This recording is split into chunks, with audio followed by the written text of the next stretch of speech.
Aquino nous attend chez Morningstar. Bonjour Mathieu. Bonjour Cédric. Merci d'être au rendez-vous. Ce matin, vous nous parlez des fonds d'allocation.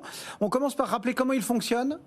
Oui, en fait, ces fonds, ils permettent aux investisseurs de s'exposer à plusieurs classes d'actifs à travers un seul fonds. Ils peuvent s'exposer à la fois aux actions, aux marchés obligataires, aussi éventuellement aux matières premières ou même des stratégies alternatives.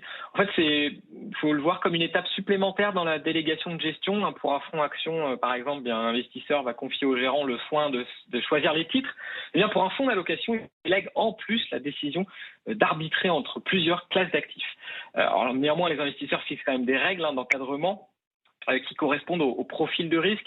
Chez Morningstar, on distingue 4 profils de fonds d'allocation en fonction de leur degré d'exposition au marché action. On appelle les fonds prudents jusqu'à 35% d'exposition au marché action, les modérés entre 35 et 65%, et puis les fonds dits agressifs au-delà de 65%. Une dernière catégorie, ce qu'on appelle les fonds flexibles, qui eux peuvent avoir une exposition qui varie entre 0 et 100%, sachant que pour ces derniers fonds, l'investisseur court quand même le risque de manquer une hausse du marché si le gérant ne l'a pas anticipé, ou inversement de prendre la baisse si le gérant s'est montré trop optimiste. Et puis pour ces 4 profils, on distingue les fonds globaux qui investissent à l'échelle de la planète et ceux qui investissent essentiellement en euros. Alors quel conseil peut-on donner pour sélectionner ces fonds ? Alors, la sélection est vraiment clé, parce qu'en moyenne, ces fonds sous-performent des indices composites. Alors, j'ai pris l'exemple des fonds d'allocation modérés, mais le constat est le même pour les autres catégories. En fait, sur des périodes de 3 et 5 ans, fin juin 2023, la moyenne des fonds d'allocation modérés sous-performe un indice composite sans être pour autant moins volatile.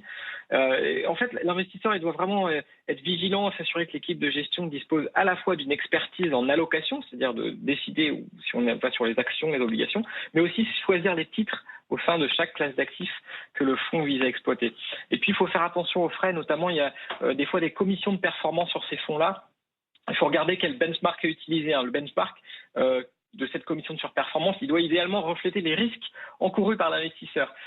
Si le fonds par exemple ne peut pas se contenter de battre un indice monétaire s'il a 50% d'actions dans son portefeuille. Bon, voilà les choses posées.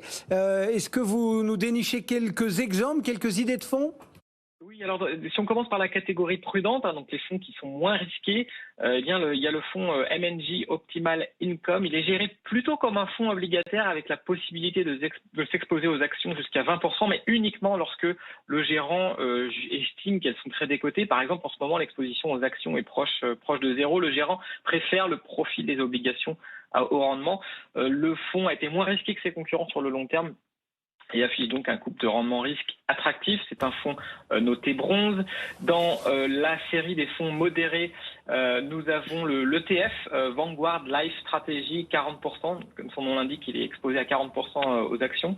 En fait, la série Life Strategy de Vanguard adopte une approche simple et peu coûteuse pour investir dans un panier diversifié d'obligations, d'actions avec une allocation fixe aux actions, donc 40% pour ce fonds. Mais la stratégie se décline aussi avec plusieurs niveaux d'exposition au marché actions qui vont de 20 à 80%. En fait, ces ETF, c'est vraiment des options solides à long terme pour les investisseurs qui n'auraient pas accès à des fonds gérés activement avec un tarif raisonnable.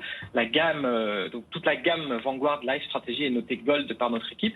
Et puis enfin, dernier fonds qu'on aime bien aussi, le DWS Invest ESG Dynamic Opportunities, un fonds d'allocation agressif cette fois-ci, donc un peu plus risqué.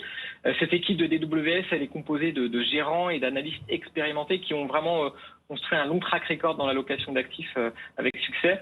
C'est une approche flexible, il peut y avoir entre 60 et 90% d'actions, avec l'objectif quand même d'avoir une volatilité inférieure à celle du marché action. C'est un fonds qui se comporte plutôt bien en marché baissier, notamment l'année dernière. Et sur le long terme, les performances sont également convaincantes. Un fonds noté bronze.